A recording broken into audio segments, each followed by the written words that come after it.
What do you need, please? Fire or medical? So I have three people that are, apparently they seem to be passed out drunk, not waking up in my parking lot. Like, two of them are on the ground. 11:30 on a Saturday night. Deputies are called to help two men and a woman, all unresponsive. When I pulled into the gas station, it's very well lit. You could tell right away that there was something different about this one. Yo, bro, wake up. You're smacking at them, you're screaming, you're shaking stuff around, moving things, and they're not doing anything. In the back of your mind, you're like, well, what is this? What else is going on? At this gas station on Red Bug Lake Road, Hey! the normal measures deputies take to wake people up aren't working. Now at this time, we're realizing we have probably an overdose, a triple overdose at that. And I've never responded to one where there's three people and they're laid out completely unresponsive, turning blue, the colors leaving their faces.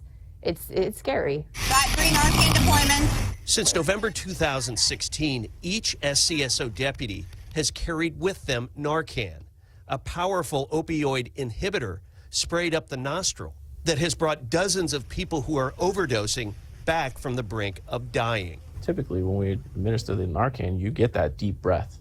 You see the results right away, but that didn't happen this time. All three of them had one dose of Narcan originally. It still wasn't enough. You know, they needed more treatment. Come on, bud. Come on. There you go. Wake up. Wake up. Seminole County fire personnel arrived with more Narcan. Each person ended up needing multiple doses. See anything else in the car, LT? And now the deputies have custody of this pickup. They have to determine what caused all this. After these subjects were transported to the hospital, we're still left with the vehicle and that possibly hazardous material that's inside. We don't know what it is or where it is. I was nervous, I will say that. To protect her from coming into contact with this dangerous substance, Deputy Caitlin Henry put on protective gloves and a gas mask. There were two people standing by that could take care of me if something were to happen. And finally, Henry discovers this small baggie. She later asked the female who overdosed what it was. Then I said, can you be candid with me? What did you think you were taking? And her reply was, oh, I thought I was doing cocaine. And she's like, but that's not cocaine. In reality, the drugs the trio were taking here that night were laced with fentanyl, a synthetic opioid that drug dealers use to make their drug supply last longer and more profitable.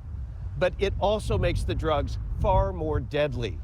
Sometimes the drug users, don't even know that their drugs have been mixed with this. And this is leading to fatal overdoses at record numbers.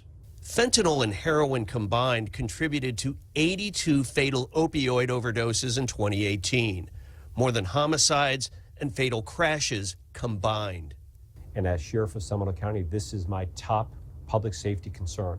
If it was not for the use of Narcan, our death numbers would be even higher than what they are now. At the end of the day, they're still someone's, daughter, son, brother, sister, something like that. So, we're going to do everything we can do to help them and let them see another day.